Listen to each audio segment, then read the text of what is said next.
করলা ভাজি কম বেশি সবাই সুন্দর বানাতে পারো। আমি তোমাদের মাঝে নতুনভাবে নিরামিষ করলার রেসিপি শেয়ার করতে যাচ্ছি। আশা করি তোমাদের সবাই অনেক অনেক ভালো লাগবে। আমি সিন্ধু রান্নাঘর থেকে প্রতিদিনের মতো নতুন আরেকটি রেসিপি নিয়ে হাজির হয়েছি, আলু করলা ভাজি। চলো দেখে নিই কেমন করে আমি আলু করলা ভাজি তৈরি করি। কড়াই গরম করে তাতে আমি সরিষার তেল ব্যবহার করেছি। এখন সরিষার তেলটা চারদিকে আমি ভালোভাবে ছড়িয়ে দিব, যাতে করে যখন আমি করলা ভাজিটা দিয়ে দিব তখন যাতে লেগে না যায়। তারপর সামান্য পরিমাণে একটু হিং দিব।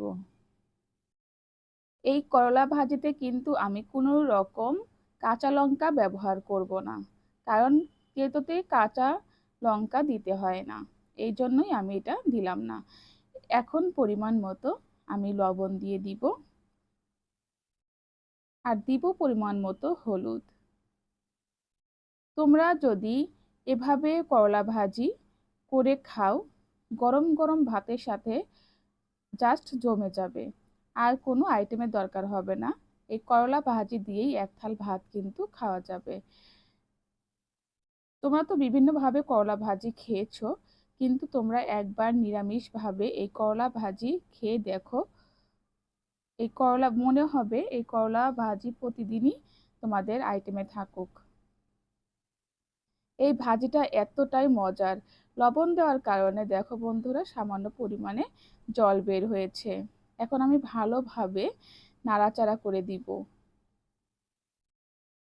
আমার তো করলা ভাজি হলে আর দ্বিতীয় কোনো পদই লাগে না, আমার এক পদ দিয়ে রান্না করলে আমার খাবার হয়ে যায়, আর দ্বিতীয় কোনো রেসিপি বা পদ কোনোটার দরকার হয় না। আমি এখন ঢেকে দিব কিছুক্ষণের জন্য। ঢাকনা সরিয়ে নিলাম। দেখো অনেকটাই কিন্তু রস শুকিয়ে গেছে। এখন সুন্দর করে আমি ভাজা ভাজা করে নিব। শুধু তেল আর হালকা একটু হিং দিয়েই কিন্তু আমি এই রেসিপিটা কিভাবে তৈরি করছি দেখতে থাকো, আর শেষ পর্যন্ত দেখো, কেউ ভিডিওটা স্কিপ করে যেও না। আমরা করলা বিভিন্নভাবেই কিন্তু খেয়ে থাকি। আমি অলরেডি করলার কয়েকটা রেসিপি আমি আমার চ্যানেলে আপলোড করেছি। তোমরা চাইলে আমার ইউটিউব চ্যানেল ভিজিট করে দেখতে পারো। যদি ভালো লাগে অবশ্যই সাবস্ক্রাইব করে পাশে থেকো নতুন নতুন রেসিপি দেখার জন্য, নতুন নতুন রেসিপি পাওয়ার জন্য।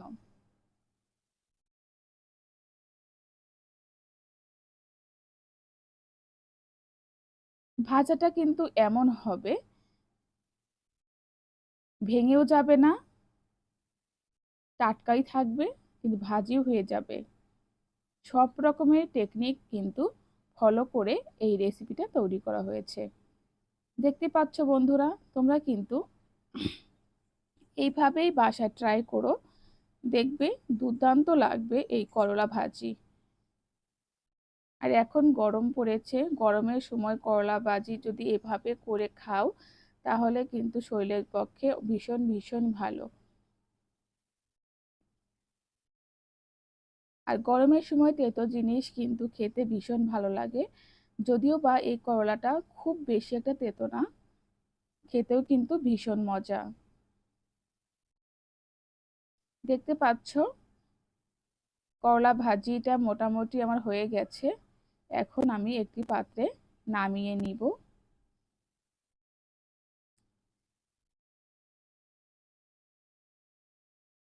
যে জিনিস বা যে কোনো রেসিপি দেখতে সুন্দর হলেও কিন্তু খেতেও ভীষণ চমৎকার লাগে বন্ধুরা। তোমরা কিন্তু সবাই জানো যে সব কিছু বেশি ভাজা ভাজা করলে সবজির পুষ্টিগত মান নষ্ট হয়ে যায়, গুণাবলী নষ্ট হয়ে যায়। তাই আমাদের এমনভাবে রান্না করা উচিত যা স্বাস্থ্যের জন্য ভালো।